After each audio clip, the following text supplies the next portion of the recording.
20 foods only. Those who grew up in the 1970s. Remember when snacks were more than food? They were an adventure? From wild flavors to wacky mascots, the 1970s delivered treats we still crave today. Some vanished, others evolved, but all left their mark. Curious which ones you forgot or never knew existed? Get ready to rediscover the delicious, the bizarre, and the totally unforgettable. Jell-O 1-2-3. One box, 3 layers, and a whole lot of fun. Jell-O 1-2-3 wasn't just something you ate, it was a full-on experience. Made by the Jell-O brand, this dessert felt like a little science trick happening right in your fridge. You'd mix up the powder, pour it in, and like magic, it would separate into 3 neat layers. A creamy mousse on top, a fluffy middle, and the classic Jell-O at the bottom. Watching it come together was half the fun, and it always wowed kids and guests alike. But it wasn't just about the cool look. Jell-O 1-2-3 tasted great too. You could switch up the flavors, strawberry, lime, you name it, and even combine colors to make it pop. Whether you served it in clear glasses or just scooped it straight from the bowl, it turned an ordinary meal into something a little more special. Sadly, by the mid-1990s, Jell-O 1-2-3 was gone from store shelves, leaving fans missing that one-of-a-kind treat. Sure, people have tried to make copycat versions, but let's face it, nothing ever nailed it quite like the original. If you had it back then, you know it wasn't just dessert, it was edible magic. Koogle. In 1971, Kraft Foods shook up the peanut butter world with the launch of Koogle, a smooth spread with a fun twist. Unlike regular peanut butter that could cling to the roof of your mouth, Koogle was creamy, easy to eat, and came in wild flavors kids couldn't resist. Chocolate, cinnamon, banana, and vanilla gave even the pickiest eaters a reason to love it. But it wasn't just the taste that made Koogle stand out. Its mascot was unforgettable. A goofy, alien-like creature with messy blue hair, 4 wiggly eyes, and a peanut butter jar for a body. With a big K on its chest, he looked like a superhero from another galaxy, and kids ate it up, literally. Parents liked it too, since it got their kids excited about peanut butter in a whole new way. Even with all that love, Koogle disappeared by the mid-1970s. No one knows exactly why, but changing trends likely played a part. Still, for those who remember, Koogle is more than just a spread. It's a sweet, quirky slice of childhood. Ever scoop it straight from the jar or smear it on warm toast? If you did, you probably haven't forgotten it. Freakies Cereal. Back in the 1970s, breakfast was more than just a meal. It was a whole event filled with fun, collecting, and imagination. And no cereal brought that sense of excitement quite like Freakies. Made by Ralston Purina, this wasn't your average sugary cereal, it was an entire world wrapped up in a bowl. At the heart of it, the cereal itself was simple. Sweet, crunchy corn puffs that kids couldn't get enough of. But what really made Freakies stand out were the wild and wacky characters that came with it. These weren't just mascots, they were a whole gang, each one with a unique personality. There was Boss Moss, who ran the show, Snorkeldorf, the brainy one, Grumble, always complaining, Goody Goody, sweet as sugar, Cow Mumble, the quiet type, Ham Hose, always full of energy, and Gargle, the lovable goof. They all lived together in the magical Freakies tree, a setting brought to life in fun and imaginative commercials. But it didn't end with the cereal.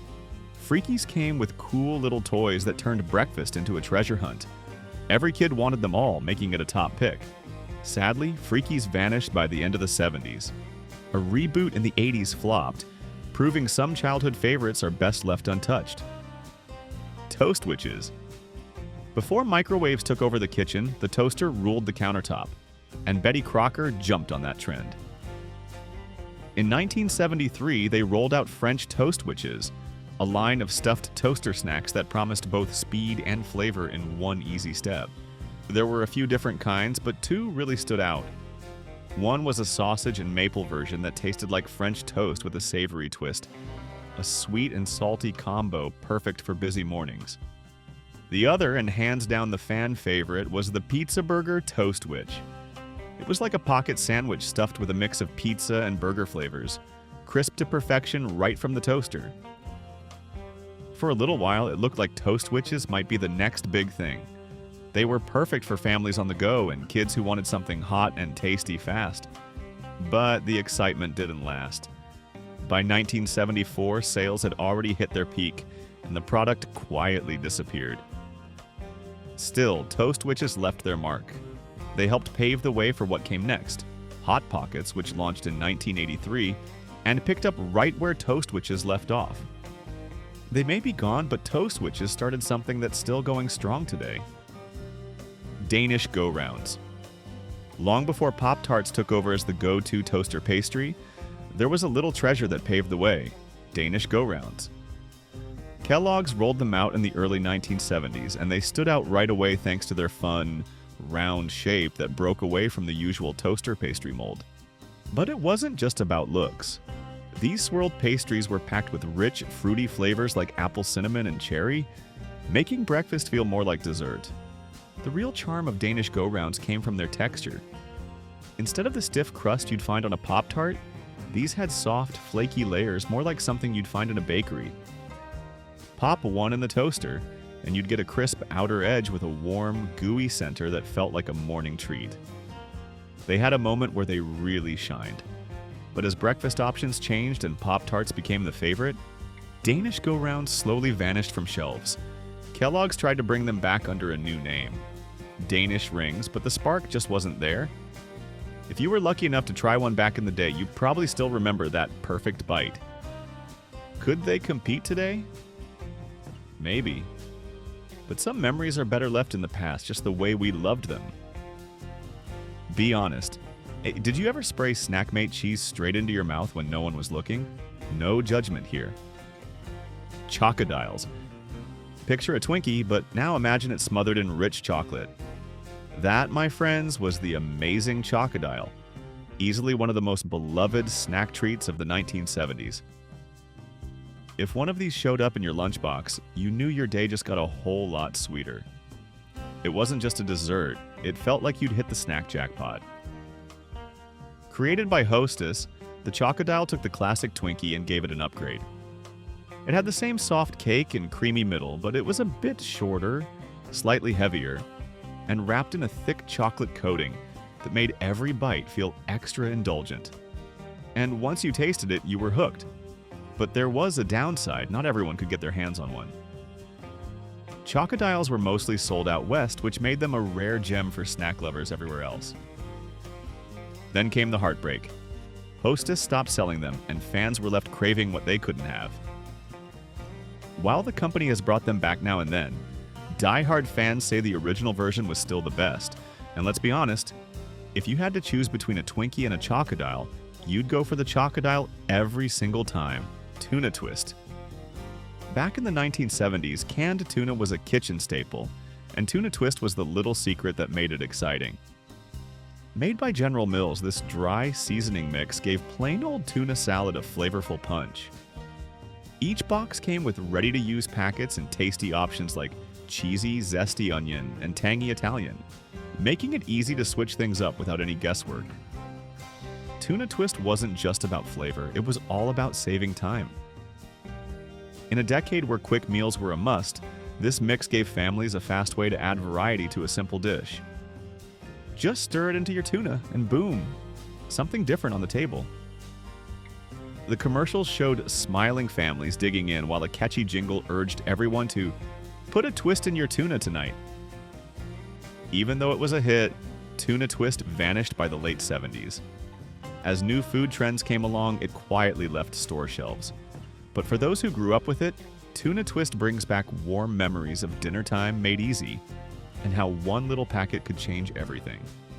Pizza Spins. Long before pizza flavor took over every chip and cracker in the snack aisle, one snack did it first and nailed it. Say hello to Pizza Spins, the unforgettable treat from General Mills. These bite-sized snacks hit shelves in the late 60s and became a 70s favorite. Shaped like little spinning wheels, they didn't just look fun, they packed a bold, pizza-packed punch with every crunchy bite. Think tangy tomato, cheesy goodness, and the perfect mix of spices, all rolled into one. General Mills didn't hold back on the hype. Their ads made pizza spins look like the life of the party, and for a while they were.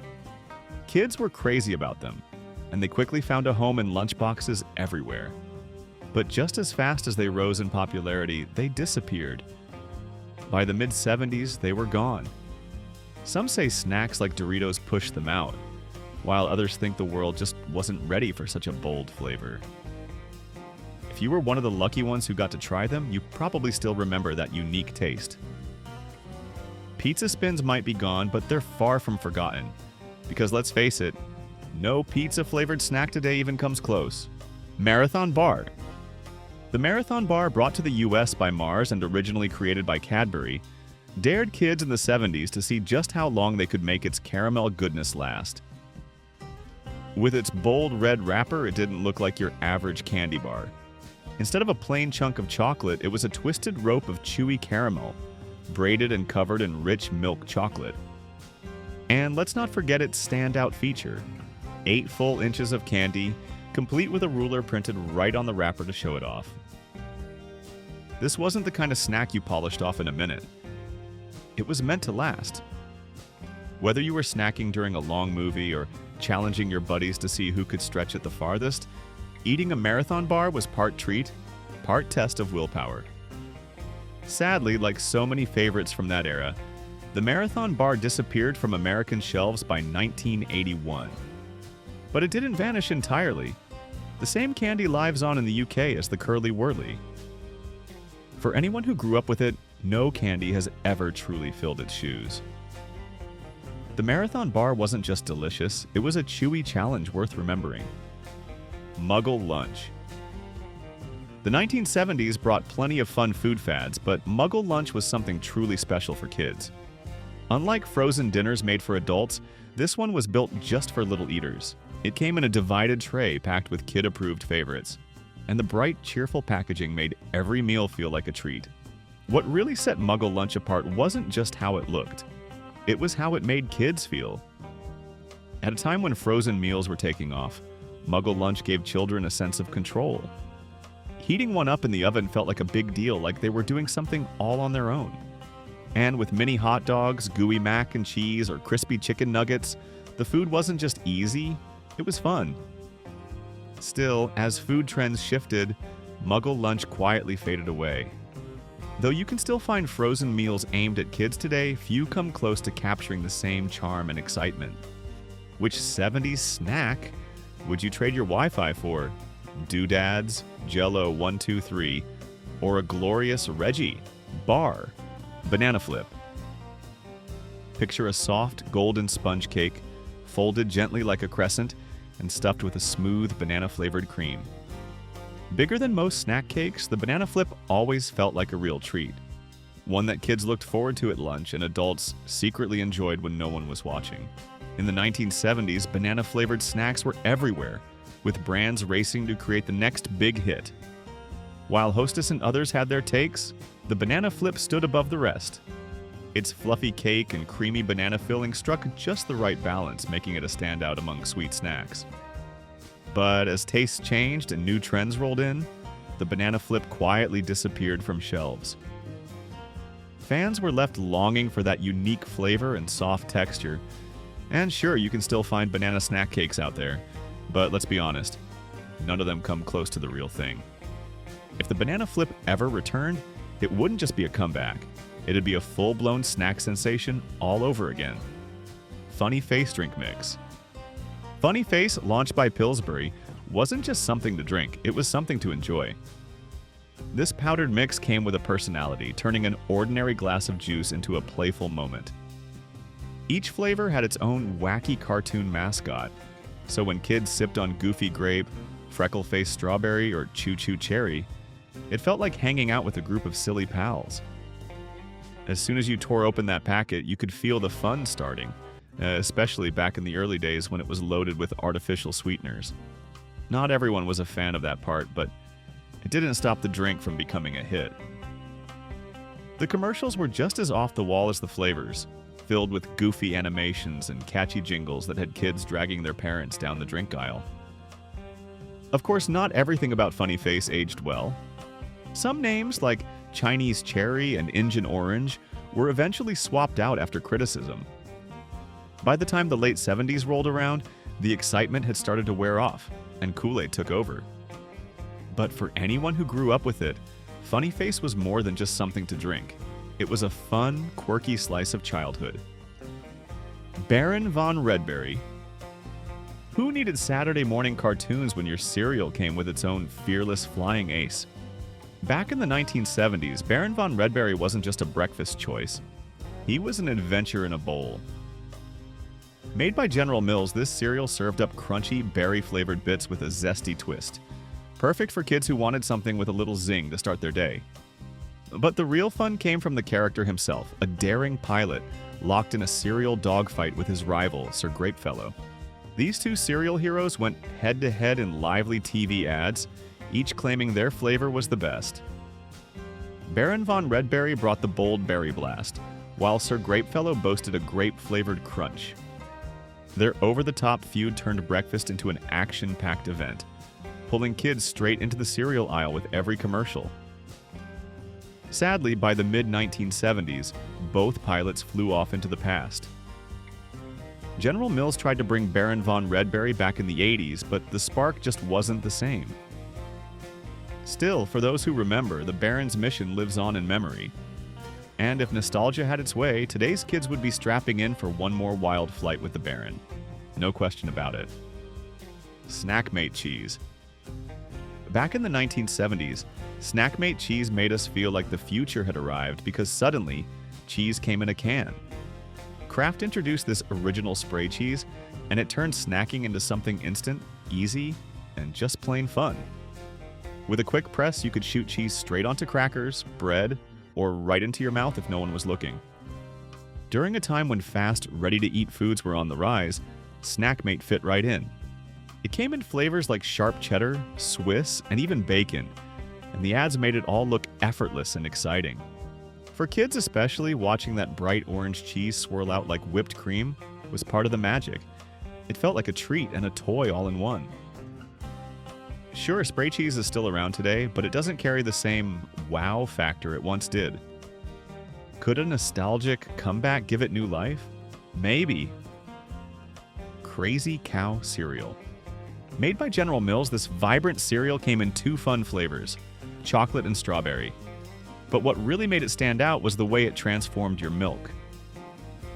Each bowl was filled with crunchy corn puffs, dusted in a flavored powder that worked like magic. As soon as you poured in the milk and took a few bites, the powder would melt away, turning the milk into a sweet, colorful treat. For kids, it wasn't just cereal, it was breakfast and flavored milk all in one. And to top it off, the commercials starred a lively cartoon cow that brought even more fun to the table. Even though Crazy Cow had a loyal following, it didn't stick around for long. By the end of the 70s, it disappeared from stores. Some blame its short run on tough competition from cereals like Cocoa Puffs and Fruity Pebbles. But for those lucky enough to have tried it, the memory of that milk-changing magic still lives on. Thank you for watching. To continue with more content, comment yes to let us know you're still following.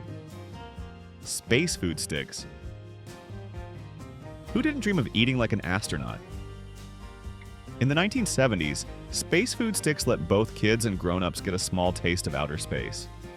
Developed by Pillsbury with help from NASA, these chewy, stick-shaped snacks were based on the actual food astronauts ate during their missions.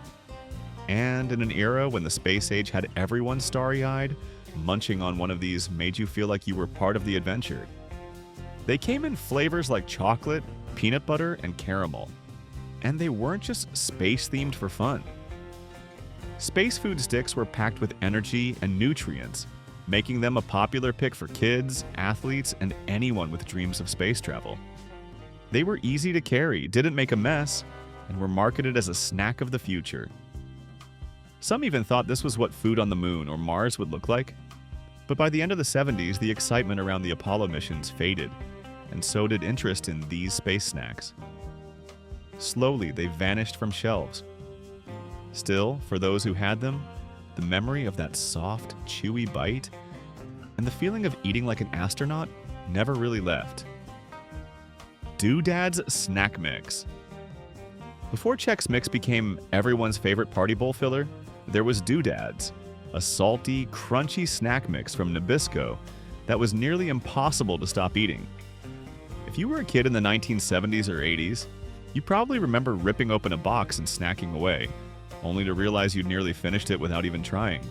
Doodads brought together an irresistible combo of cheese crackers, pretzel sticks, peanuts, and crispy toasted cereal. Every bite had a different texture, a different flavor, and it always left you wanting more. Even the name Doodads was fun and catchy, the kind of word that stuck in your head. It wasn't just a snack, it was something you shared during TV time, packed in your lunch, or served up at every get-together. Nabisco pushed Doodads as the must-have party snack, and for a while it really was. But even with all that love, it quietly vanished from shelves, leaving fans wondering what happened. Over the years, plenty of snack mixes have tried to take its place, but let's be honest, nothing has ever nailed that perfect Doodads blend. Reggie bar. When a candy bar carries the name of a baseball superstar, you just know it's going to knock it out of the park. In the late 1970s, Reggie Jackson was one of the biggest names in the game, helping lead the New York Yankees to championship glory. To celebrate his fame, the Curtis Candy Company launched the Reggie Bar in 1978, and it quickly became a hit with fans and snack lovers alike. But it wasn't just the name that made it special, it actually tasted great.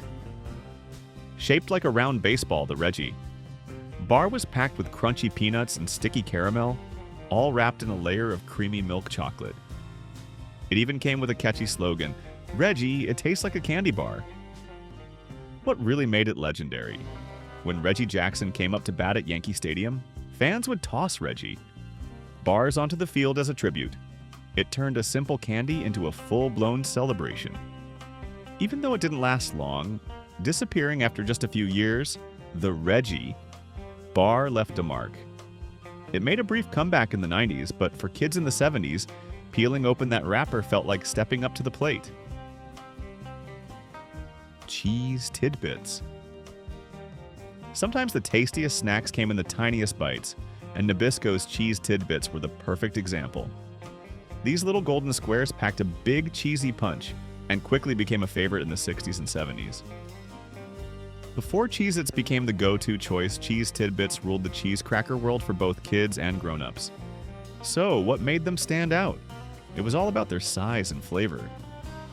These mini crackers were easy to grab by the handful, and every bite was bursting with bold, salty cheese goodness. You could eat them straight from the box, toss them into soup, or serve them up at parties. However you snacked on them, they always hit the spot. Nabisco pitched them as the ideal anytime snack, perfect for lunchboxes, movie nights, or just casual nibbling. And for a while, they were everywhere. But then, without much warning, they vanished from shelves, leaving fans wondering why their favorite cheesy snack was gone. Sure, today's snack aisles are full of cheese crackers, but none carry that same nostalgic bite. If cheese Tid-Bits ever came back, there's no doubt many of us would be first in line for a box. Concentrate cereal. It wasn't flashy, and it definitely wasn't sweet. But concentrate cereal made you feel like you were doing breakfast right. At a time when the cereal aisle was packed with cartoons, bright colors, and sugary marshmallows, Concentrate quietly stood its ground as the smart, serious choice. Made by Kellogg's, Concentrate came in a small yellow box that looked almost plain next to its louder neighbors. But what was inside packed a punch. These tiny golden flakes were dense and loaded with vitamins designed to give you a powerful start to your day. You didn't need a big bowl, just a small portion was enough to keep you going. It was marketed as brain and body fuel, and health-conscious parents loved that idea.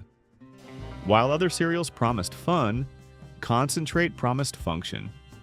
For a while, that message resonated, especially with families looking for something more wholesome. But as the decade rolled on and sugary cereals became the norm, Concentrate quietly faded from store shelves by the end of the 70s. Swanson TV Dinners. In the 1970s, convenience was king, and nothing captured that better than Swanson TV Dinners. These frozen meals changed the game for busy families, offering a full plate of food with almost no effort. Just pop it in the oven, wait a bit, and dinner was served. No chopping, no pots, no mess, just heat and eat. But Swanson TV Dinners weren't just quick meals. They became part of American culture. As more families gathered around the television in the evenings, these foil trays fit right into the new way of dining. With classics like Salisbury steak, turkey and stuffing, or crispy fried chicken, each meal felt like comfort on a tray. And the desserts? Little extras like apple crisp or a gooey brownie made it feel like a full-course treat. Swanson still makes TV dinners today, but a lot has changed. The old foil trays and vintage look have been replaced with microwavable plastic, and that cozy ritual of eating dinner with a fork in front of the TV is something many now just remember fondly. Fruit Brute. He was a werewolf with a craving for something sweet, and Fruit Brute was the monster cereal we didn't know we were missing. The 1970s were packed with spooky breakfast stars like Count Chocula, Frankenberry, and Boo Berry, but in 1974, General Mills added a new face to the frightful fun: Fruit Brute. This cereal mixed fruity corn puffs with bright marshmallows, turning breakfast into a colorful, tasty treat. With its wild packaging and howling werewolf mascot, Fruit Brute grabbed kids' attention and quickly became part of the Saturday morning routine. What made it stand out from the rest of the Monster crew was its bold, mixed fruit flavor. Not just berries, but a whole fruity punch in every bite. Sadly, Fruit Brute didn't stick around long. It was pulled from shelves in 1982, making it one of the shortest runs in the Monster cereal lineup. Still, it earned cult status, thanks in part to Quentin Tarantino, who snuck boxes into Reservoir Dogs and Pulp Fiction. General Mills brought it back briefly in 2013, but fans of the original know there was something special about that first run. Ever try it? If you did, you remember, this werewolf wasn't just howling, he was delicious. Did your favorite 70s snack make the cut? If it brought back memories or made you hungry, let us know in the comments. These forgotten bites may be long gone from store shelves, but they'll always have a place in our hearts. For more tasty nostalgia, check out the rest of this series. And don't forget to like, subscribe, and share Past Not Past. Thank you so much.